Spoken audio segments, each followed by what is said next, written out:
Lineman तोर काम ढंग से होना चाहिए, सब सोच ले बे। हाँ समझ गए सरपंच साहब। गुलाबे झन जेन जेन में कहे तेन तेन में खंभा करना चाहिए। झंटर झंटर झन झन में कहे तेन तेन में गढ़ी। हाँ का खत्म अब सुन मोर खेत में की खंभा नहीं करना चाहिए। अरे यार सरपंच तो हूँ अपन आदमी हती। ले चल ठीक, मैं घर तरफ ले आता हूँ। ले तो जा, चिंता मत, घर डहले आराम से आते। अबे सुना, सरपंच साहब बोले तो ऐसे तैसे काम होना चाहिए, तुम्हारा रोजी रोटी कर जाए। तो हाँ मोर बात ला सुना, गाँव वाले की बात ला नहीं मानना। अरे हाँ तो लाइनमैन पूरा ईमानदारी से काम होगी को।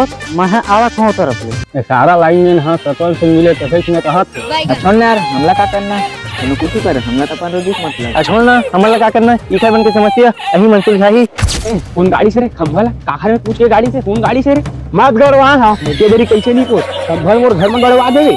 और सरकारी जगह में गड़े है वो, कैसे सरकारी जगह में गड़े है वो, हमर जगह में गड़े कैसे चोदू कस बात करता नहीं को। खंभा नहीं हटे जन करना है तेन कर ले जा। हां कैसे नहीं हटी खंभा, काखर में पूछ गड़वा है तो काखर में पूछ के बिजली जलाता है। और हां एगो कंबल हमरे पार गड़वा दे है और जगह वाले बोली वो खंभा तक मोर जगह रिस के सुन ना लाइनमैन जन जन फ्री में लाइट जलाते ना ओखर कनेक्शन ला कटवा दे। और लाइन हमर किसी कटवा दे यार, तू मन जाना तू हर समस्या ऐसे कैसे हमर समस्या। और लाइनमैन कथी है रे वो आहे किसी सारा है वो दे सारा है बाजार सारा ला जेन होई तेन देखे जाए मैं खल ले निपटा रुक सारा लाइन में तो खंभा का काट मार दूं पूरा नुकसान कर दे। तुम्हारी सारा है